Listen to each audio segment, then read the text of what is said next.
es la necesidad de prestar seria atención o atención muy seria. Quiero decirles de que el, del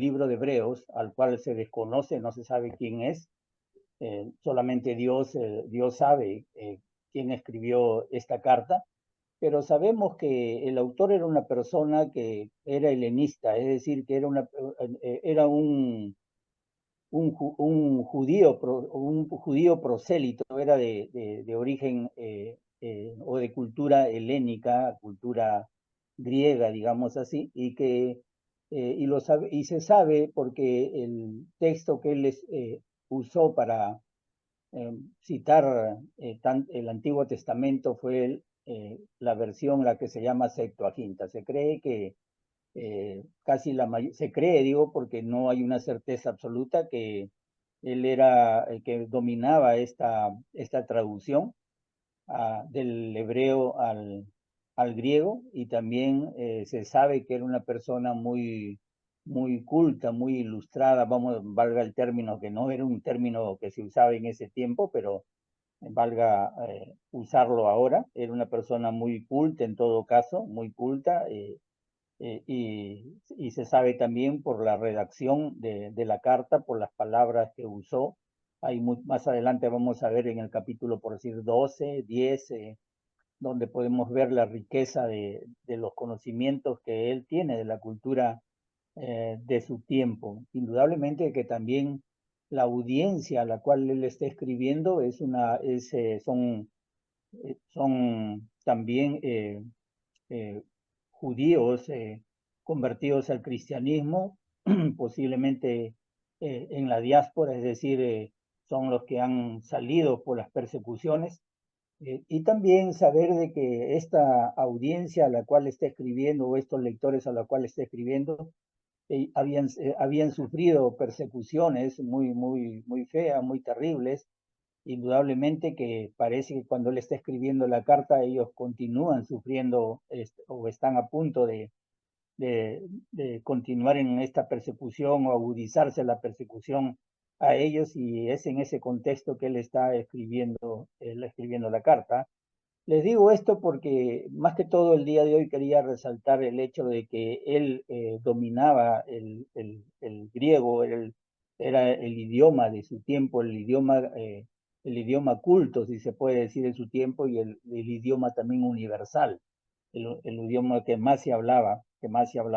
Indudablemente que la audiencia sabía, porque sabía del griego, y también dominaba el griego, estos cristianos que estaban en la diáspora o, o que estaban esparcidos en el mundo de ese entonces. Al escribir él al usar la Septuaginta y escribir y conocer la cultura griega, es que puede él escribirles la carta precisamente previendo o ayudándolos o animándolos o enseñándoles en todo caso a cómo van a enfrentar estas circunstancias que les toca vivir. Por supuesto que tiene que haber una aplicación también para nosotros, los cristianos en este momento, y siempre han sido perseguidos.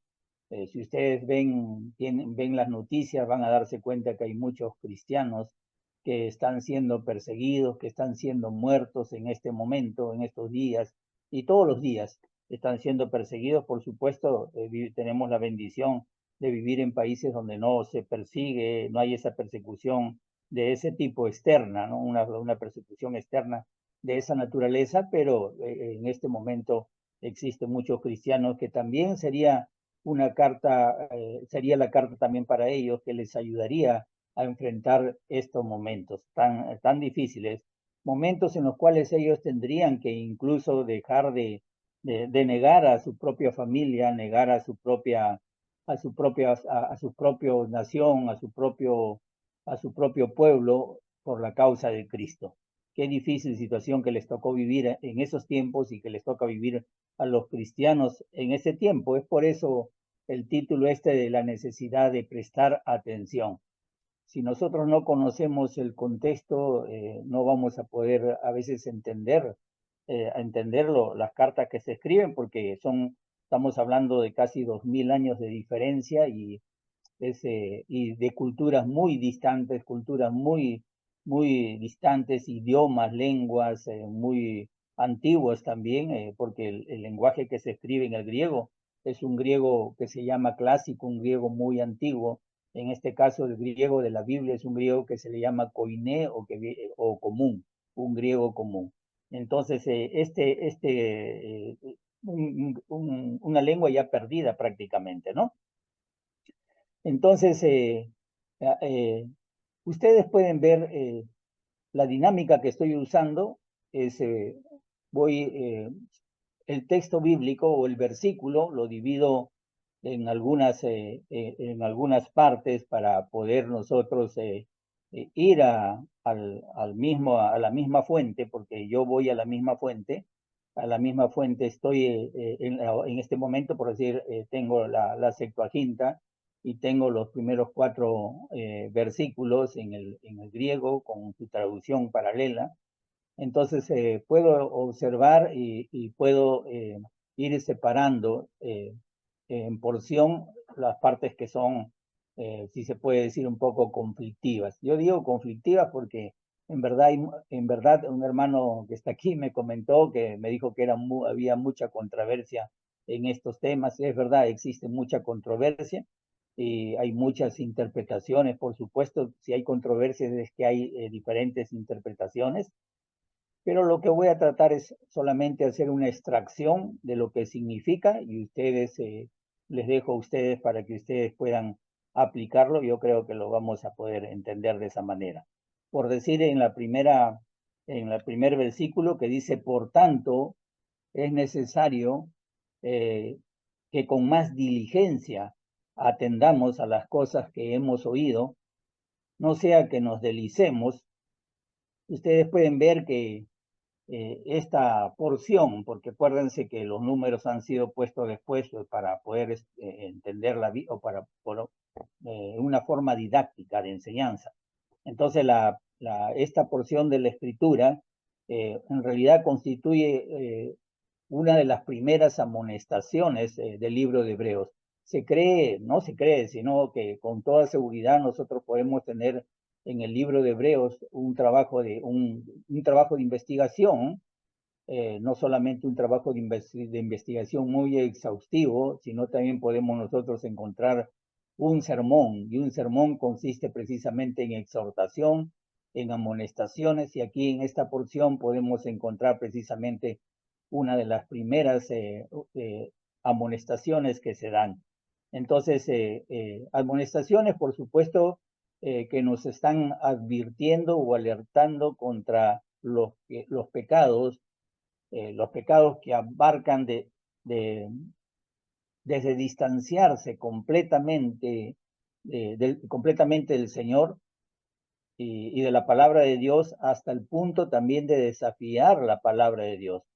Y ustedes, les dejo vean ustedes, por decir, van hasta el capítulo 12 de Hebreos, y ustedes van a encontrar en el capítulo 12 del versículo 14 al 29,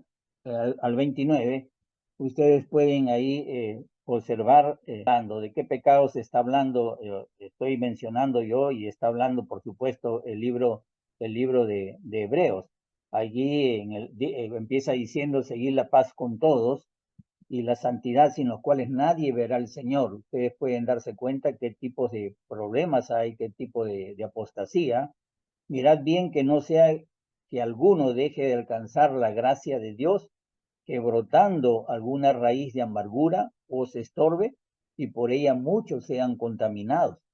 No sea que haya algún fornicario o profano como Esaú, que por una sola comida vendió su primogenitura, porque ya sabéis que aún después, deseando heredar la bendición, fue desechado y no hubo oportunidad para el arrepentimiento, aunque lo procuró con lágrimas. Entonces ustedes pueden observar, no está ahí escrito, no está ahí, sino que solamente yo les estoy diciendo que busquen ustedes en su Biblia, Y también ustedes van a observar también en Hebreos capítulo siguiente, nomás en el capítulo 13, versículo 22, ustedes pueden seguir observando el tipo el tipo de pecados, ¿no? O el tipo de problema que había en esos tiempos y de los cuales le está amonestando, le está advirtiendo el apóstol, porque dice, os ruego, pues hermanos, que ustedes soporten la palabra de exhortación. Es decir, esta es una palabra de exhortación. Este es un mensaje de exhortación, un sermón, vuelvo a repetir, un sermón. Vean ustedes, ahí ustedes pueden ver, ahí les he puesto los textos bíblicos y ahí vamos, ahí vean ustedes cómo les he separado. Ahí les he separado y vamos por la palabra por tanto. Esta expresión por tanto y lo que está diciendo acá es, cuando habla de por tanto, es que se está llegando a una conclusión, es una conclusión.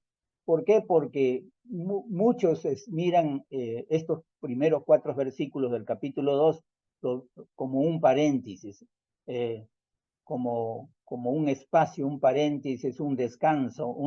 Sin embargo, esta frase, por tanto, eh, lo que está indicando es una especie de conclusión, una conclusión al razonamiento que no solamente se está presentando en toda la carta de Hebreos, sino que se ha presentado en los versículos, en el capítulo 1 que ya hemos estudiado, por lo cual no lo vamos a repetir. Esa es una conclusión de todo lo que se ha dicho hasta el momento, es una conclusión y por supuesto también es una conclusión de la enseñanza que él que él va a dar, que va a dar. Es como un adelanto y a la vez como una conclusión de lo que él había hablado. Entonces, vuelvo a repetir que a veces no se mira así, no se mira como una conclusión, sino se mira como una especie de preámbulo a lo que va a continuar.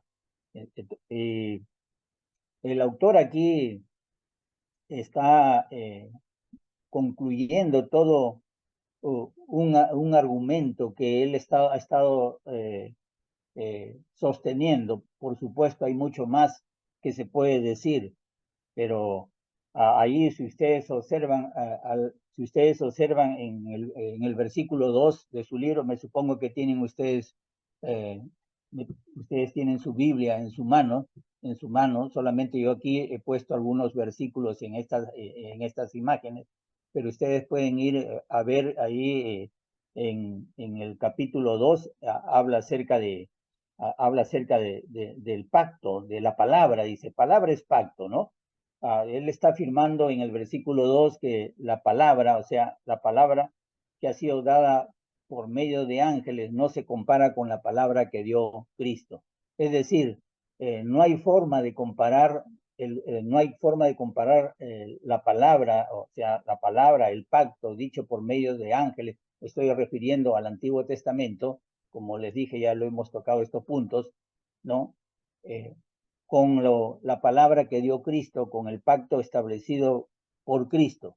Entonces no hay posibilidad de escapar si nosotros ignoramos la salvación que provee la palabra de Cristo. Es decir, no hay posibilidad de escapar si nosotros ignoramos la palabra del nuevo pacto.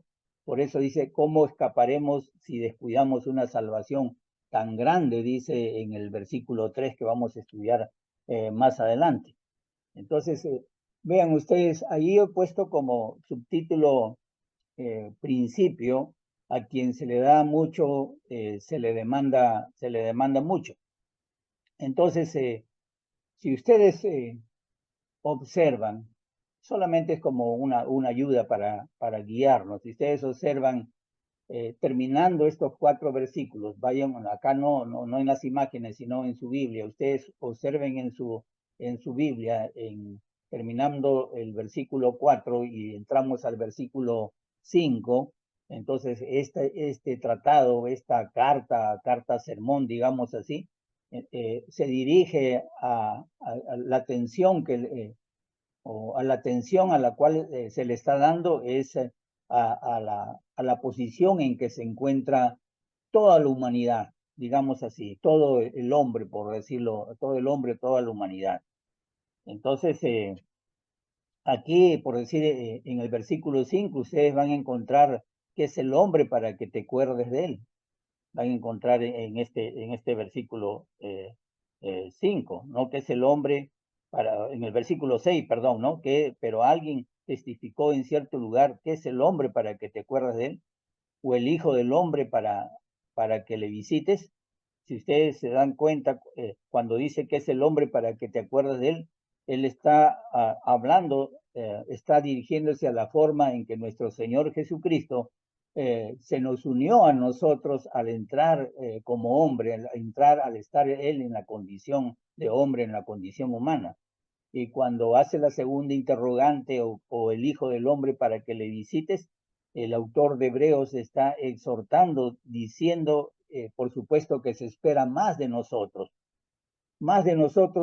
que el resto de la humanidad. Se espera más de nosotros los cristianos que el que no es cristiano. Se espera más de nosotros que hemos sido apartados, separados del mundo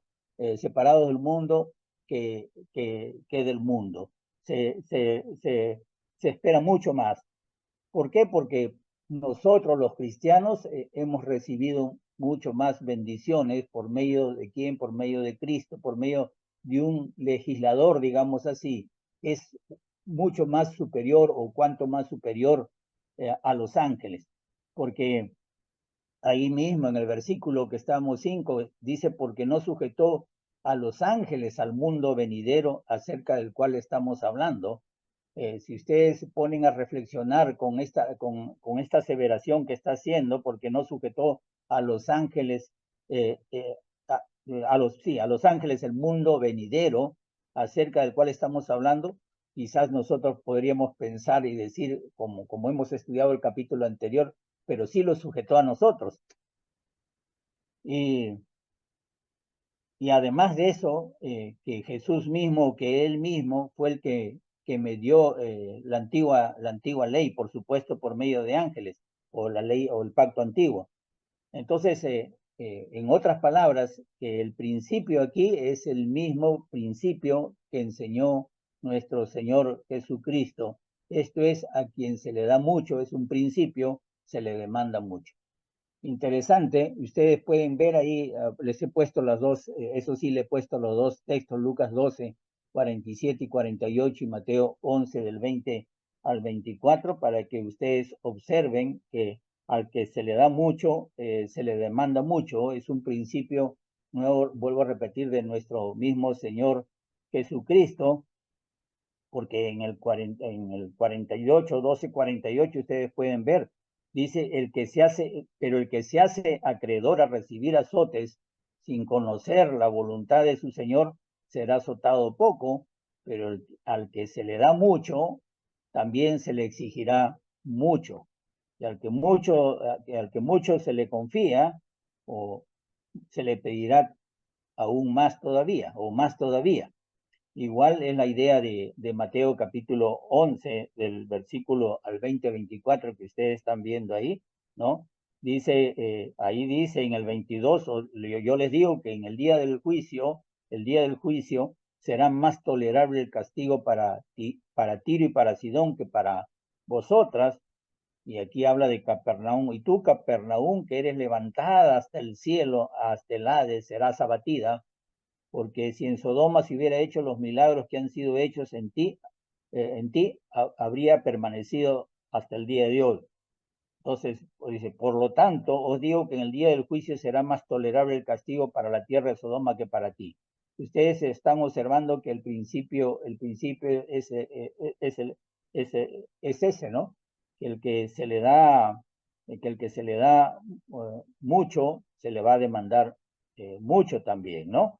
Entonces, hay una demanda mayor, Entonces, ¿qué quiero decir esto? Que siempre se debe hacer una aplicación de la teología. Esa es la idea de hacer una extracción del contenido de los versículos bíblicos, porque podemos conocer los versículos bíblicos, pero no hacer una aplicación, una extracción de ella.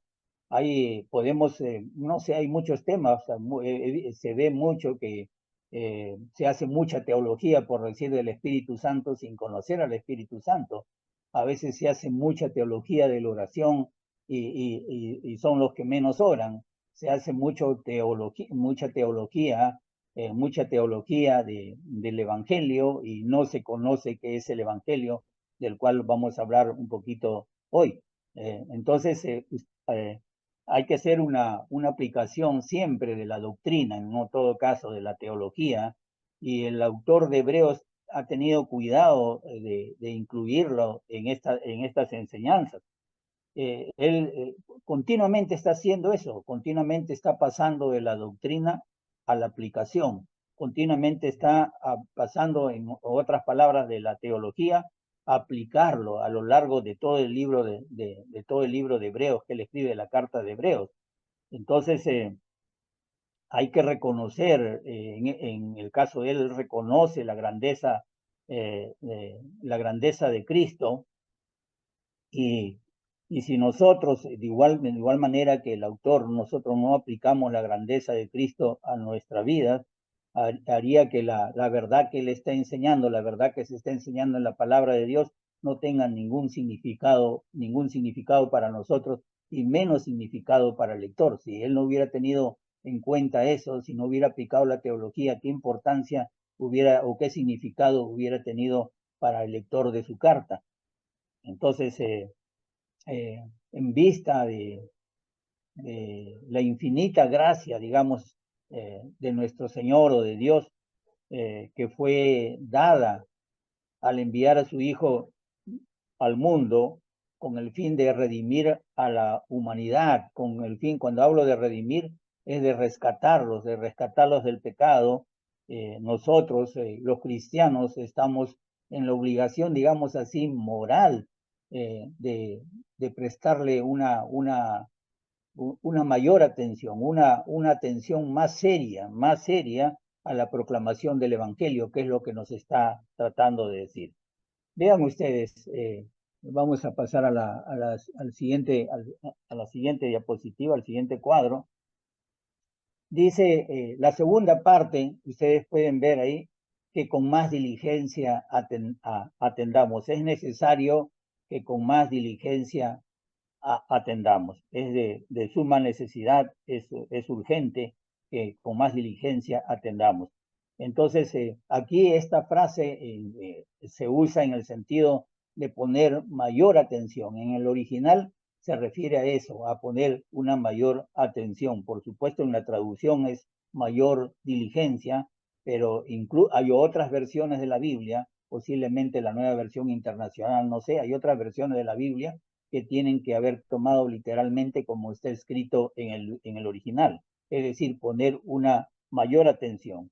En todo caso, como ustedes pueden ver, más o menos sería así como está escrito. Es necesario que, por lo tanto, le prestemos mayor atención. Es necesario.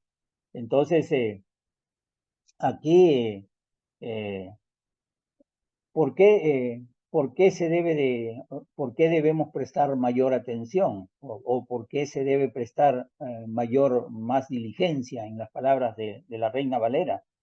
Existe al menos el indicio de que nosotros nos vamos a perder si nosotros no lo hacemos. Si nosotros no prestamos mayor atención, nos perderemos. Los que no le prestan una atención diligente a esta amonestación que nos está haciendo el autor de Hebreos, en realidad es que no nos importa la eternidad, ¿no? Y en el punto 1.3 dice a las cosas que hemos oído, ¿no? A las cosas que hemos oído. ¿A qué se le debe prestar atención? Entonces se le debe prestar atención, una atención en una forma muy especial y cuidadosa. Nos está diciendo a las cosas que hemos oído, y la pregunta sería entonces, ¿qué hemos oído? ¿Qué hemos oído? Y aquí se entiende todo lo que está incluido en las buenas nuevas. Acá se entiende el Evangelio, todo lo que ellos habían escuchado acuérdense que está hablándole a cristianos, le está hablando a cristianos, y todos los que habían escuchado ellos eran las buenas nuevas.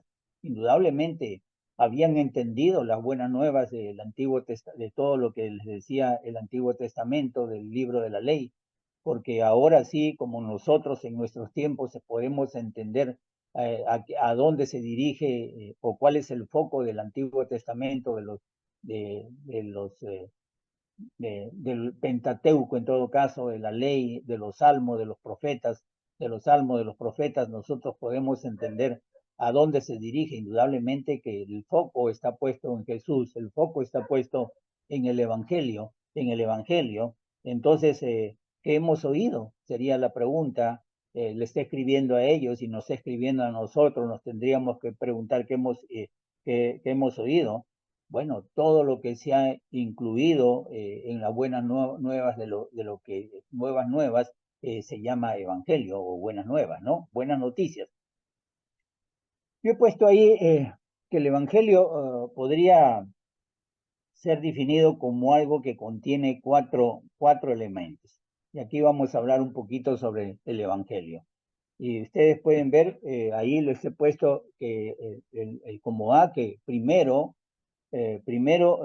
o ahí dice primero, pero bueno, tiene hechos en las que creemos, ¿no? ¿Por qué? Porque esa en realidad, ese es ¿por qué tiene hechos en los que creemos? Porque esa es la esencia del mensaje del Evangelio. Es lo más importante del mensaje del Evangelio. Y por supuesto, ahí ustedes pueden leer 1 Corintios 15, el 1 al 4, que es la mejor definición de lo que es el Evangelio, ¿no? Por lo menos es lo que se encuentra muy claro explicado qué es el Evangelio. Ustedes pueden ver ahí al apóstol Pablo diciendo: además os declaro, hermanos, el evangelio que os he predicado, que él les había predicado en el pasado, el cual también usted recibiste, ellos lo recibieron en el pasado, y en el cual también perseveráis. Cuando el apóstol Pablo está escribiendo esta carta, él encuentra que ellos estaban perseverando en el evangelio. Y además les recomienda, les hace una recomendación a ellos, les hace una advertencia en todo caso, les dice que si ellos retienen la palabra que les había predicado, por supuesto, ustedes pueden darse cuenta por lógica el que ellos habían recibido, en el cual hasta ese momento estaban perseverando, como dice el versículo 1, si ellos retenían esta palabra que les había predicado, le dice: sois salvos. Le está hablando a cristianos, ¿eh? Soy salvo si no creíste en vano. En vano significa inútilmente, ¿no? No hay ningún valor en eso. Y ahí les explica exactamente lo que él les había enseñado, lo que habían recibido y en el cual ellos se encontraban perseverando. Él les dice: primeramente yo les enseñé lo que asimismo recibí, la enseñanza que él también recibió de nuestro mismo Señor Jesucristo, por supuesto, en el caso del apóstol Pablo, que Cristo murió por nuestros pecados conforme a las Escrituras, es decir, el Antiguo Testamento, las Escrituras decían eso, señalaba eso, que Cristo murió por nuestros pecados, y eso es conforme a las Escrituras, y que fue sepultado y que resucitó al tercer día conforme a las Escrituras. Interesante, porque nosotros podemos ver un evangelio que es predicado, un evangelio que es recibido, un evangelio en el cual se persevera, porque si no la creencia sería en vano, sería inútil. Entendemos, por supuesto, que es el evangelio, es muy claro, es muerte, sepultura y la resurrección de nuestro Señor Jesucristo. Esas son las buenas nuevas que nos salvan. Ahí, bueno, por supuesto, todos los días tenemos buenas noticias, pueden haber muy buenas noticias, no sé cuál de ellas, pero hay a veces buenas noticias, pero esta es una buena noticia, tan buena que nos hace salvos. Ahí ustedes pueden ver este segundo punto, que tiene promesas en las que tenemos esperanza. Por supuesto, aquí incluye la esperanza que tenemos en el cielo, la esperanza que tenemos en la vida eterna, en la redención también del cuerpo, porque esa es nuestra esperanza, en la resurrección de nuestro cuerpo, cuando se dé la resurrección de entre los muertos, y también tenemos esperanza en el poder de Dios, en la providencia de Dios en nuestras vidas, y ustedes pueden ver ahí dos textos que ustedes lo pueden leer ahí fácilmente, ¿no? Ahí está bien claro. Tenemos esperanza, lo que les he explicado, en la vida eterna, la cual Dios, en Tito capítulo 1:2, la cual Dios, que no miente, prometió desde antes el principio de los siglos, y nos dice que las promesas que contiene este evangelio. De igual manera, vemos nosotros que tiene mandamientos también. Tiene mandamientos que han de obedecerse. No debemos de olvidar eso, que hay mandamientos también en el Evangelio que tienen que obedecerse y a lo que nosotros tenemos que someternos. No podemos negar que Mateo 28, del 19 al 20, es mandamiento. Ustedes lo pueden leer. Por tanto, id y hacer discípulos, ¿no? Bautizándolos en el nombre del Padre, del Hijo y del Espíritu Santo, y ustedes ven, y que guarden todas las cosas que he mandado, y aquí yo estoy hasta el fin del mundo, amén. Y en Marcos igual también dice, versículo 15 y 16, y le dijo, ir por todo el mundo, ¿no? Y predicar a toda criatura, el que creyere y fuere bautizado será salvo, pero el que no creyere será condenado. Y vemos también ahí otro más, Timoteo, de donde le dice: lo que has oído de mí, el apóstol Pablo, ante muchos testigos, esto encarga a hombres fieles que sean idóneos para enseñar también a otros. Entonces ustedes pueden observar que tienen mandamientos, que el Evangelio tiene mandamientos que han de obedecerse. Y por obedecerse no deja de ser gracia, porque fe sin obediencia no es fe. La fe, si no existe obediencia, no existe fe. Eh, Abraham, habiendo, habiendo estado cerca de Dios, habiéndole visto pasar, habiéndole el Dios o Jehová o Yahvé escondido dentro de las grietas de las peñas para que no muera, cuando a Moisés, que fue el mismo Dios que le dio las tablas de la ley, él pudo haberle reclamado a Dios y decirle: ¿por qué tú me niegas la tierra prometida? Porque él le dijo: ni tú ni tu generación que viene conmigo verán la tierra prometida, la tierra que les había prometido. Y lo sube a una colina y les enseña la tierra, le enseña la tierra, perdón, estoy equivocando, a Moisés. Y vemos nosotros de que le dice: la respuesta de Dios: por cuanto no creíste en mí. Él pudo haber dicho: yo sí creí en ti, porque yo sé que tú existes, yo sé que tú eres Dios, pero no es suficiente creer que Dios es, sino hay que creer en Dios, en Él. Es decir, la fe va acompañada de obediencia. Entonces hay mandamientos, vuelvo a repetir, el Evangelio tiene mandamientos que han de obedecerse. Y otro también ahí ustedes pueden ver, no solamente eso, sino que el Evangelio también implica juicio para los que no lo obedecen, ¿no?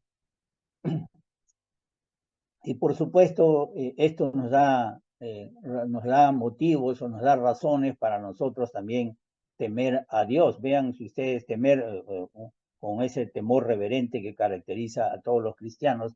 Y ahí ustedes pueden ver algún texto bíblico que les he puesto ahí, ¿no? De Tesalonicenses capítulo 2, del versículo del 7 al 9, y hay muchos más, ¿no? Muchos más ustedes pueden ver.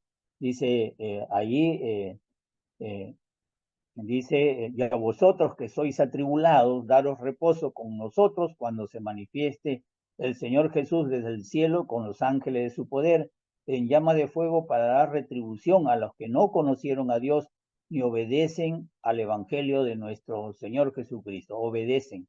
Vean bien esta palabra: obedecen el Evangelio de nuestro Señor Jesucristo, los cuales sufrirán pena de eterna perdición, excluidos de la presencia del Señor y de la gloria de la gloria de su poder.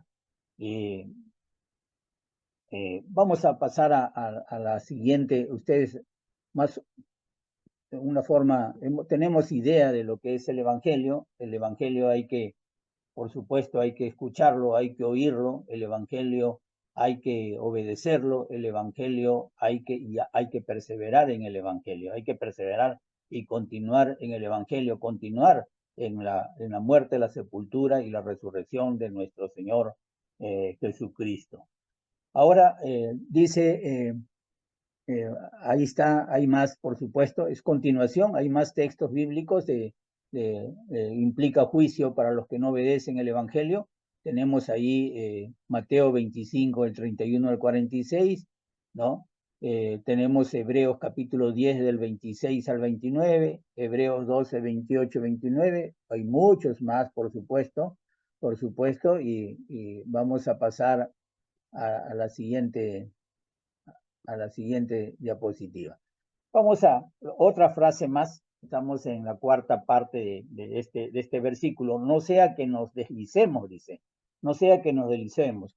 Y por supuesto suena como una sirena, suena como una alarma. No sea que nos deslicemos. ¿Qué quiere decir con esto? Que nosotros tenemos que prestarle mucha atención al Evangelio al Evangelio que hemos escuchado, por supuesto, que hemos escuchado. No sea que nos deslicemos. Mucha atención a ese Evangelio, mucha atención a esas buenas nuevas que nos hacen salvo, que hemos escuchado. No sea que nos deslicemos. Y esta frase ha sido traducido de diferentes maneras, ¿no? Dice, hay una frase que dice, no sea que los dejemos soltarse. Hay versión bíblica también así, no sea que los dejemos soltarse. No sea que otras versiones dicen, no sea que vayamos a la deriva. Y otras versiones dice, para no quedar a la deriva.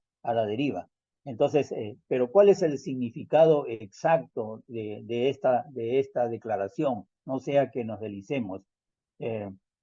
Vuelvo, es de mucho debate, por supuesto, ¿no? Entonces, ¿cuál es exactamente? Ustedes pueden ver ahí que hay una palabra dice, una palabra griega, les he puesto ahí, que es parareo, ¿no? Es una palabra que se ha traducido como deslicemos, literalmente quiere decir fluir, o sea, literalmente dice fluir a través. Así está, ¿no? Fluir a través. Literalmente la palabra paraleo es eso, ¿no? Fluir a través.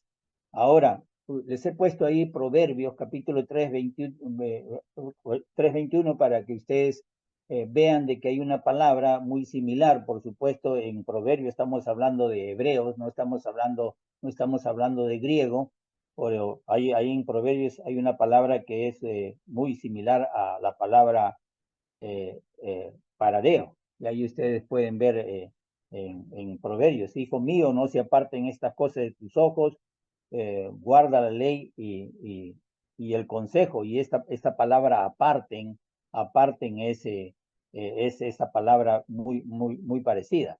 Entonces, pero esta palabra griega, parareo, que significa fluir a través, ¿no? Ustedes pueden ver que es el único sitio o el único lugar que se encuentra en el Nuevo Testamento, no hay otro lugar, es la única vez que, en otras palabras, de otra manera, la única vez que se utiliza en el Nuevo Testamento. Por eso que en el Antiguo Testamento también es muy pocas veces, pero en el Nuevo Testamento encontramos que es la única vez que se encuentra, ¿no?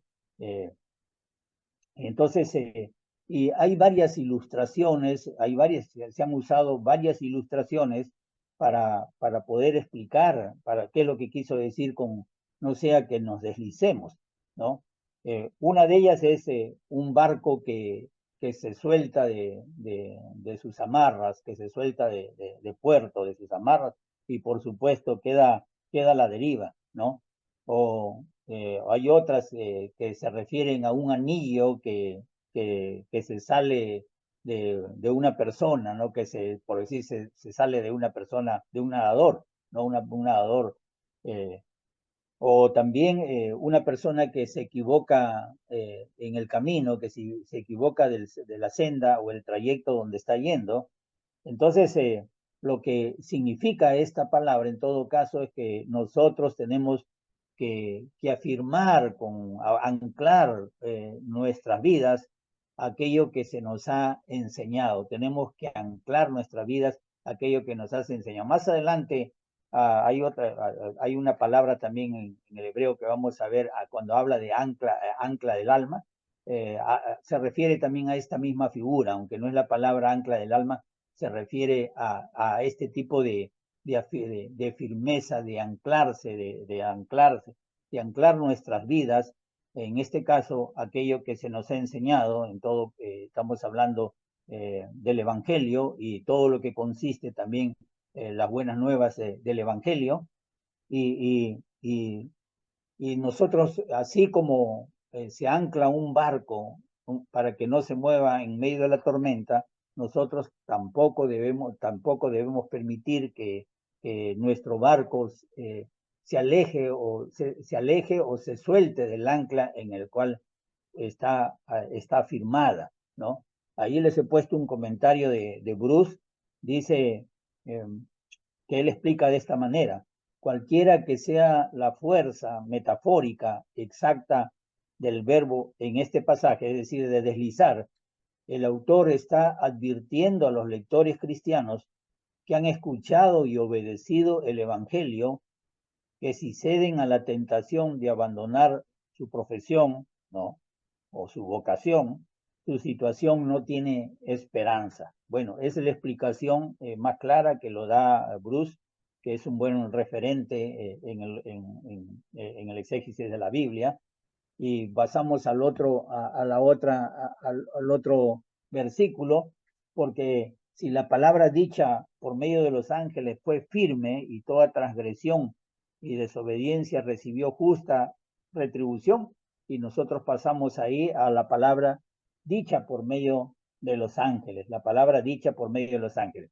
Allí ustedes pueden ver que esta frase inicia toda una sesión que hay que tener en cuenta que el autor no está desviándose del tema en ningún momento. No solamente está iniciando una parte, una sesión del mismo tema. ¿Para qué? Para que le sirva como conclusión, una conclusión necesaria a lo que él ha dicho anteriormente, ¿no? Y esta es una amonestación una amonestación que toca en esencia todo lo que él lo está diciendo en la carta. ¿Cuál es? Es el prevenir a los lectores, a los que están leyendo y por supuesto están siendo atribulados de caer de la fe. Para los días de que está escribiendo el autor, en realidad ellos estaban seguros que los ángeles habían ayudado a dar la ley. Ya lo hemos visto las semanas anteriores, y esta idea era, ahí les he puesto dos textos bíblicos, Hechos y Gálatas. Es aprobado por el comentario, si se puede decir, inspirado, ¿no? Ahí pueden ver en Hechos y Gálatas. Ahora, si ellos no hubieran entendido, si no se hubiera entendido que los ángeles habían ayudado a dar la ley, entonces ellos habían considerado un poco superfluo el argumento del autor en cuanto a que Jesús era superior a los ángeles, ¿no?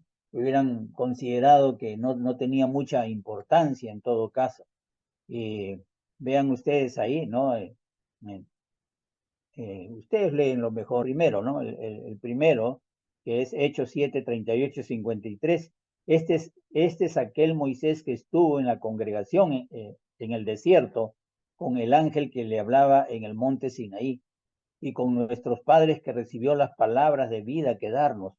Vosotros que recibisteis, en el 53 dice, la ley por disposición de ángeles y no la guardasteis. Entonces, vean ustedes, era imposible que, si los lectores no hubieran entendido que los ángeles habían ayudado a dar la ley, era imposible que ellos hubieran considerado que Jesús era superior a los ángeles, como hemos estado viendo. Ahora, la otra expresión fue firme, ¿no? Ahí se dice que la palabra dicha por medio de los ángeles fue firme. Y la palabra firme, ahí ustedes pueden ver en la siguiente sesión, ahí fue firme. Y la palabra firme en el original, en el griego, está ahí, como ven ustedes, bebais. ¿Qué significa eso? Esta palabra nos dice que es inalterable, que es categórica, que es válida, o sea, o que es vinculante, o en todo caso que es firme, como una sentencia firme, que es firme, ¿no? Entonces, esta descripción que está dando, está sugiriendo que todo en cuanto a la ley tenía que ser cumplido al pie de la letra. La desobediencia de la ley, cualquier punto, por supuesto, de la ley, trajo castigos específicos, había castigos específicos. Y, y, ¿Y de qué manera fue firme la ley? ¿De qué manera probó que era inalterable? ¿O de qué manera probó que era válida o vinculante? Lo probó mediante los castigos que imponía la ley. Los castigos, por supuesto, el desobediente, ¿no? Entonces, y todo el Antiguo Testamento, la historia que está en el Antiguo Testamento se refiere precisamente a este hecho, ¿no? Un ejemplo de eso es el hecho de que a los reyes se les castigaba, los reyes malos, por supuesto, con toda seguridad. O sea, no había manera de que no se les castigara, y ellos, por decir, la historia nos dice que tuvieron reinados, uno de ellos fue que sus reinados eran muy cortos, ¿no? Muy cortos, más cortos que todos los reyes que eran justos, reyes que no eran desobedientes. Ahí les he puesto, por decir, vean ustedes, he puesto como subtítulo yo ahí, castigos para pecados de altanería o pecados de desobediencia. Solamente en forma didáctica les he puesto, porque ustedes van ahí, vean números 15:30 que está estableciendo castigos para los pecados de soberbia, para los pecados de altanería, ¿no? Esta clase de pecado es equivalente en el Nuevo Testamento a pecar voluntariamente. Cuando habla de voluntariamente, es el equivalente. Lo que nos dice Números, en todo caso, es equivalente a lo que nos dice Hebreos 10:26 acerca de los castigos que se aplicaban para la soberbia, castigos que se aplican para pecar voluntariamente. Entonces, ahí ustedes pueden ver, ¿no? Que si pecáramos voluntariamente después de haber recibido el conocimiento de la verdad, ya no queda más sacrificio por el pecado. Los pecados de rebeldía que se cometían contra Dios, eh, pareciera que no había ninguna esperanza de perdón para el pecador. Entonces, ¿por qué? Porque en todo mandamiento Dios incluyó castigo por la desobediencia.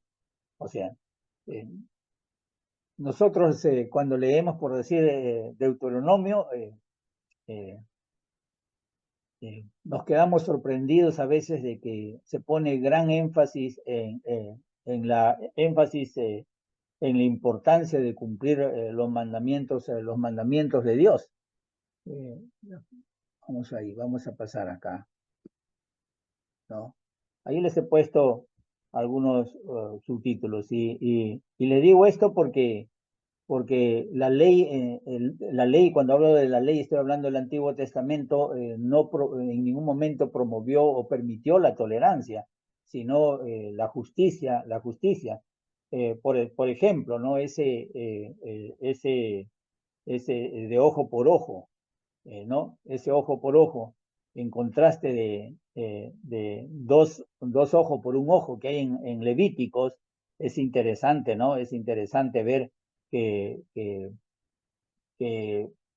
eso de dos ojos por un ojo eran civilizaciones de ese tiempo que requerían ese tipo de justicia, ¿no? Sin embargo, aquí era ojo por ojo. Ustedes pueden, se quedan a veces cuando leen el Antiguo Testamento y leen especialmente, como yo les dije, Deuteronomio, pueden leer Deuteronomio capítulo 28 en todo caso, ¿no? Lean 28 y van a darse cuenta de lo que les estoy diciendo, ¿no? Y Levíticos capítulo 24 también. Vean ahí la otra expresión, toda transgresión, toda transgresión. En este versículo 12 se especifican dos clases ahí de pecado, ¿no? La transgresión. ¿Qué significa transgresión? Es ir más allá. Cuando hablamos de transgredir, es ir más allá. Entonces, eso es lo que literalmente significa la palabra transgresión, ir más allá. ¿Y cuándo ocurría esto? Cuando se va más allá, cuando se hace caso omiso, cuando hay omisión a un acto que la ley de Dios ha prohibido, ¿no? Por decir, cuando sabemos hacer lo bueno y no lo hacemos, en todo caso. El que sabe hacer lo bueno y no lo hace, le es pecado, ¿no?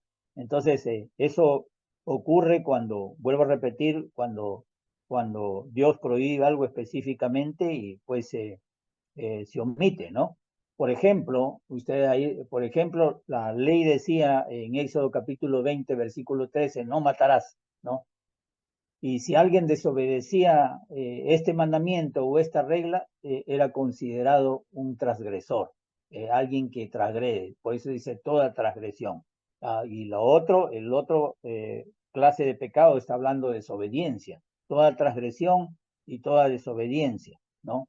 Vuelvo a repetir, transgresión es hacer omisión a la ley de Dios, en todo caso. Y desobediencia literalmente quiere decir no escuchar. Eso es lo que significa. Cuando hablamos de desobediencia, estamos hablando de no escuchar.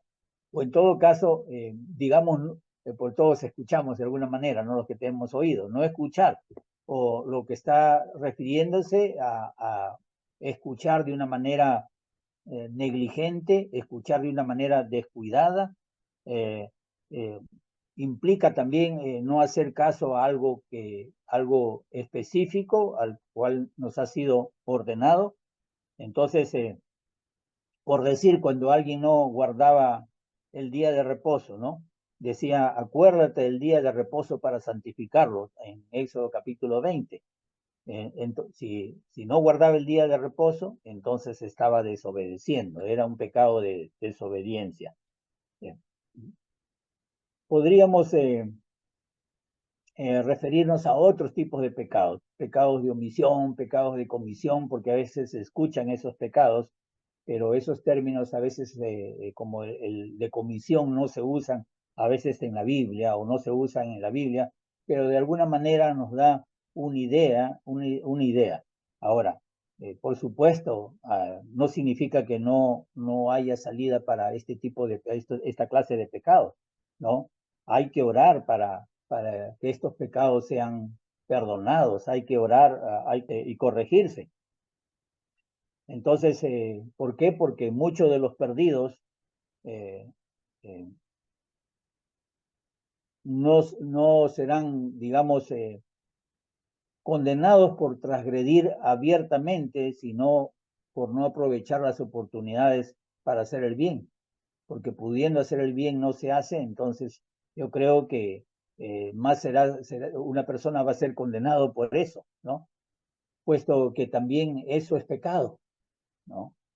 ¿Por qué? Porque vuelvo a repetir, Santiago nos dice en capítulo 4, nos dice, el que sabe hacer lo bueno y no lo hace, le es pecado. El que sabe hacer lo bueno, no lo hace, le es pecado.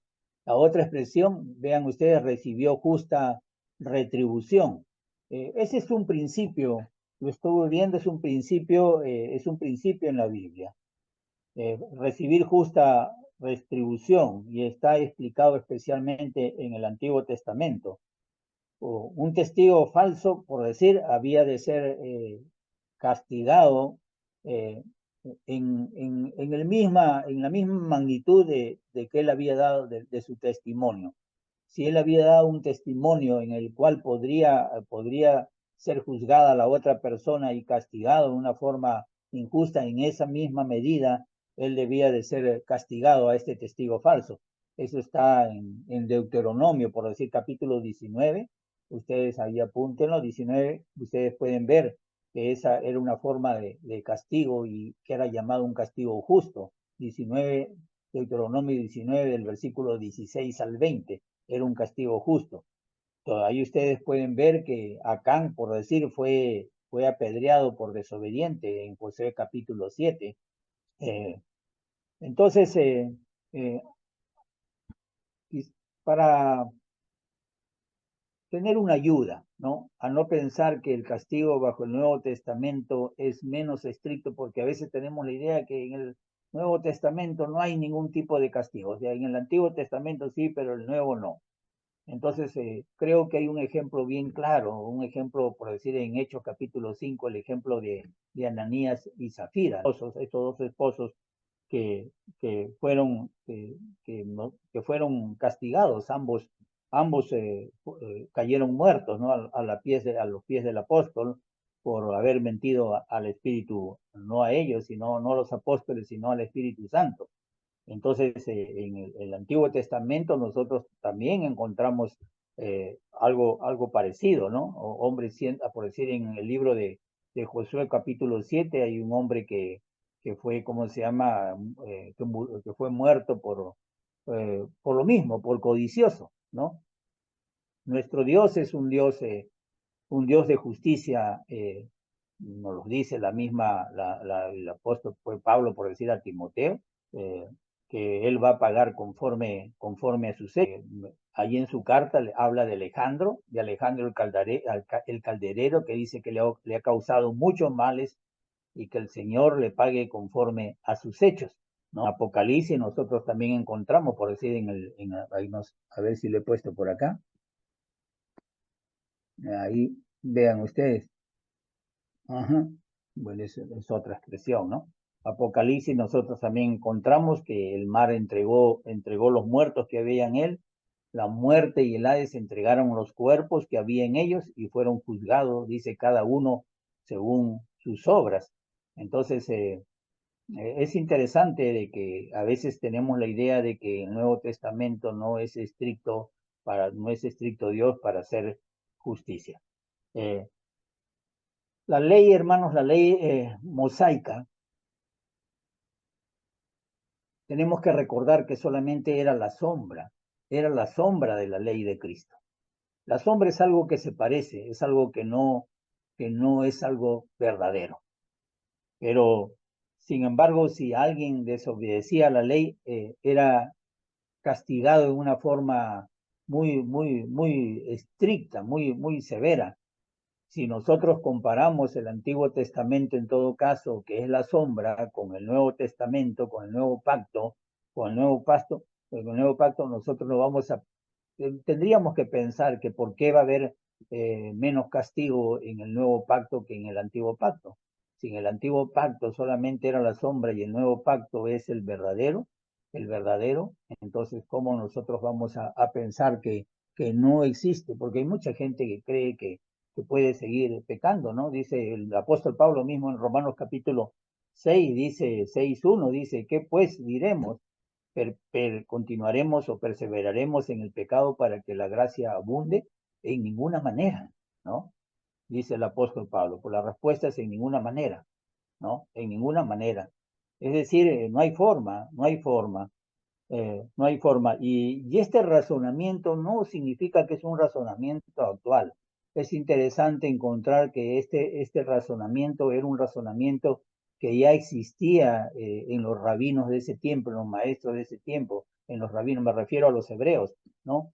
Y yo encontré que en latín a este tipo de razonamiento de cuánto más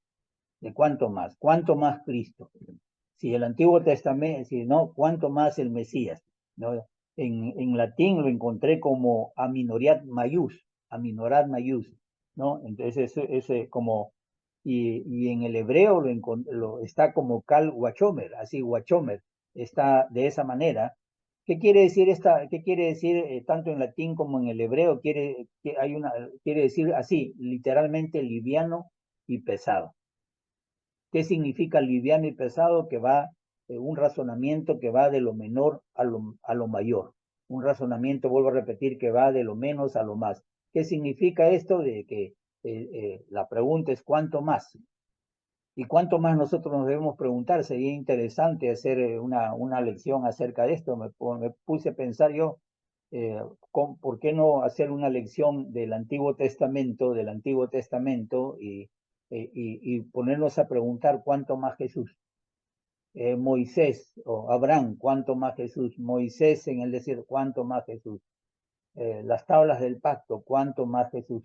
El sacerdocio del Antiguo Testamento, el sacerdocio levítico, cuánto más Jesús, ¿no? El templo en el Antiguo Testamento, Ezequiel 40, cuánto más Jesús. Ezequiel 40 capítulo 1, 2 y 3, cuánto más Jesús. Entonces sería interesante porque este tipo de razonamiento es muy interesante, ¿no? Es un principio, cuánto más. Y esa es la forma de que deberíamos nosotros también reflexionar. Si nosotros, ya como concluyendo esta parte, a 3 para terminar esta parte, ¿cómo escaparemos nosotros si descuidamos una salvación tan grande, la cual habiendo sido anunciada primeramente por el Señor, no fue confirmada para los que los oyeron? Aquí es claro, ¿no? Hemos hablado de acerca de la salvación, hemos hablado acá nos dice que fue primeramente anunciada por el Señor y no fue confirmada por los que lo oyeron, los apóstoles. Es interesante porque también te hace reflexionar claramente que el apóstol Pablo no pudo haber escrito esta carta, ¿no?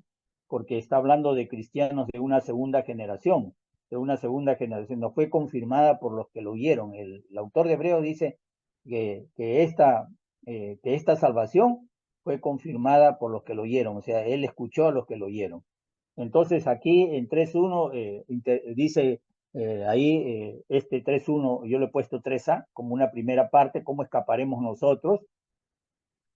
Esta es una pregunta retórica. Yo al principio les hablé del tipo de cultura helenística que tenía el autor de Hebreos. Y cuando hablo de retórica, estoy hablando de una pregunta que tiene el fin de impresionar, que tiene el fin de persuadir. O sea, aquí el autor dice, ¿cómo escaparemos nosotros si descuidamos una salvación tan grande? Es una pregunta, vuelvo a repetir, que tiene el fin de persuadir, ¿no? Entonces, aquí la respuesta, amados hermanos, es evidente. En el mismo contexto que hemos visto, que hemos estado tocando desde estas semanas del primer capítulo, y hoy mismo, la respuesta es evidente, ¿no? Es evidente. Y no solamente es evidente, sino que en todo el Nuevo Testamento y quizás en el Antiguo Testamento, la respuesta es clara, porque no hay manera de escapar. No hay una forma de escapar. ¿Cómo escaparemos nosotros si descuidamos una salvación tan grande? No hay manera. No hay escape, no hay forma de escapar, ¿no? El apóstol Pablo ahí nos está informando, ¿no? Nos está diciendo, no, aunque no está el texto ahí, en Segunda de Tesalonicenses nos dice, ¿no? Dice, en llama de fuego, él dice, llama de fuego para dar, Segunda de Tesalonicenses capítulo 1, del 8 al 10, dice, en llamas de fuego para dar retribución a los que no conocieron a Dios ni obedecen el evangelio de nuestro Señor Jesucristo. Otra vez la palabra obediencia, ¿no? Dice, a los que no conocieron a Dios ni obedecen el evangelio de nuestro Señor Jesucristo, los cuales sufrirán pena de eterna perdición, excluidos de la presencia del Señor y de la gloria de su poder, cuando venga en aquel día para ser glorificado en sus santos y ser admirado en todos los que creyeron, por cuanto nuestro testimonio ha sido creído entre ustedes, ¿no? Interesante, o entre vosotros. Entonces, ahí ustedes pueden ver que el apóstol Pablo está explicando claramente lo que va a suceder con los que desobedecieron el evangelio. cuando Él regrese, bien lo dice, ¿no? Él va a regresar y va a dar retribución, dice, en llama de fuego, ¿no? En llama de fuego para los que no conocieron a Dios, vuelvo a repetir, no lo estoy repitiendo, ni obedecen el Evangelio de nuestro Señor Jesucristo. ¿Por qué? Porque ellos van a sufrir una pena, una sentencia de eterna perdición, y esa eterna perdición significa apartados del Señor, apartados de la presencia de Dios, y no solamente de su presencia, sino de su gloria, de su poder, que es el fin por lo cual estamos aquí en este mundo. Entonces, quizás la otra pregunta que nos podemos hacer, porque es bueno estudiar haciéndose preguntas, la otra pregunta que nos podemos hacer, ¿cómo escaparemos nosotros? ¿Cómo vamos a escapar nosotros? ¿Cómo escaparemos? Y esta pregunta nos va a llevar a otra siguiente pregunta, porque tendríamos que preocuparnos de cómo escaparemos, pero de qué vamos a escapar? ¿De qué vamos a escapar? ¿De qué escaparemos? ¿Saben qué? Es excluidos de la presencia del Señor. ¿Qué quiere decir esto? Excluidos de la muerte eterna. Esa es la interpretación correcta, porque aquí hay mucha especulación, porque es ¿por qué digo que es la interpretación correcta? Porque todo lo que se diga, todo lo que digamos, lo que especulemos o que lo que supongamos, debilita todo el contenido del pasaje. Es decir, debilita la fuerza que tiene el contenido de este sermón, lo debilita. Ustedes lo cambian y lo van a debilitar. Entonces aquí, ¿de qué vamos a escapar? Como bien decía el apóstol Pedro, vamos a ser excluidos de la presencia de nuestro Señor y de la gloria de su poder. Eso, por supuesto, separación significa muerte eterna, la segunda muerte, la segunda muerte. La segunda muerte es la muerte definitiva, la muerte espiritual, la muerte eterna. Entonces, y vamos a seguirnos preguntando, quizás podemos preguntarnos, ¿y por qué no podemos escapar? ¿Por qué no habrá escape? ¿Por qué no podemos nosotros salir de esto? Bueno, eh, por, eh, pónganse a pensar un poquito. El pecador, ¿qué tendría que haber hecho para ser excluido? Haber pospuesto su obediencia, ir a estar posponiendo su obediencia, y llega el momento que es demasiado tarde, ¿no? Demasiado tarde. Ya no hay forma, ya no hay manera. Entonces, o también sucede de que posponemos tanto que llega un momento que el corazón se endurece, el corazón endurecido, y cuando un corazón se endurece, pues ya no puede arrepentirse o ya no hay arrepentimiento, ¿no? El tipo faraón, ¿no? Su corazón, él se endurecía, Dios le endurecía más su corazón. Él se endurecía más, ¿no? Y Dios le endurecía más su corazón porque él no había forma ya, estaba muy duro su corazón, y por lo tanto no hay y como, por, como resultado no hay pues ya más esperanza, ¿no? Ya no hay más esperanza para el pecador. Entonces, ¿por qué? Porque con seguridad habrá un momento que el Señor va a cerrar la puerta, va a llegar un momento que el Señor va a cerrar la puerta y va a negar a los que están suplicando afuera, el mismo Señor, ¿no? Ellos van a estar suplicando, déjame entrar, y Él les va a cerrar la puerta. Miren, fíjense, vean ustedes Lucas capítulo 13. Yo les dejo ahí Lucas capítulo 13 del 24, ya no hay más ahí, pero ahí el Señor Jesús le dice, en Lucas capítulo 13, 24, 25, Él les dice, esfuércense en entrar por la puerta angosta, porque yo les digo que muchos tratarán de entrar y no van a poder entrar, y no podrán entrar. Y Él dice, después que el padre, también les explica, dice, después que el padre de familia se levanta y cierra la puerta, y ustedes empiecen llamando afuera, Señor, Señora, ábrenos la puerta, él les va a responder y les va a decir, no sé dónde ustedes, quiénes son ustedes, ni de dónde son, no sé de qué lugar son. Entonces, ellos van a comenzar, dice, el Señor está hablando, ellos van a comenzar a decir, Señor, pero si contigo hemos comido, contigo hemos bebido, hemos estado en las plazas contigo cuando tú enseñabas, pero él, ¿qué dice? Jesús dice, él les va a decir, os digo que no sé de dónde son ustedes, apartados de mí, apártense de mí todos ustedes, hacedores de maldad, apartados de mí, hacedores de maldad. Y él concluye, dice, ahí será el lloro y el crujir de dientes. Interesante, yo les dejo que lean Lucas capítulo 13 del 24 al 28, que va a llegar el día, como les digo, que el Señor va a cerrar la puerta. Si no hubo eh, eh, manera de escapar al castigo por el pecado bajo el antiguo pacto, eh, vuelvo a insistir con ese mismo razonamiento, ¿cuánto más? Sí, el cual, este Antiguo Testamento que era solamente una sombra del verdadero, ¿cómo puede haber manera de escapar para los que pequen ahora bajo el nuevo pacto y desobedecen? ¿Saben qué, hermanos? Hay esperanza, porque no hay otra forma de ser salvos que no sea por medio de Cristo. No hay otra manera, hermanos.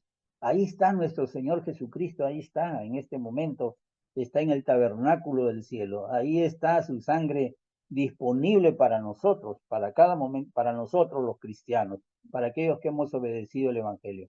Pero y para los que no, igual, ahí está nuestro Señor Jesucristo. No lo rechacemos, no lo rechacemos, porque si nosotros lo rechazamos, ya no habrá esperanza ya de ser redimidos, esperanza de redención, de esperanza de redención. Entonces, Dios lo bendiga, amados hermanos, nos quedamos ahí el día de hoy.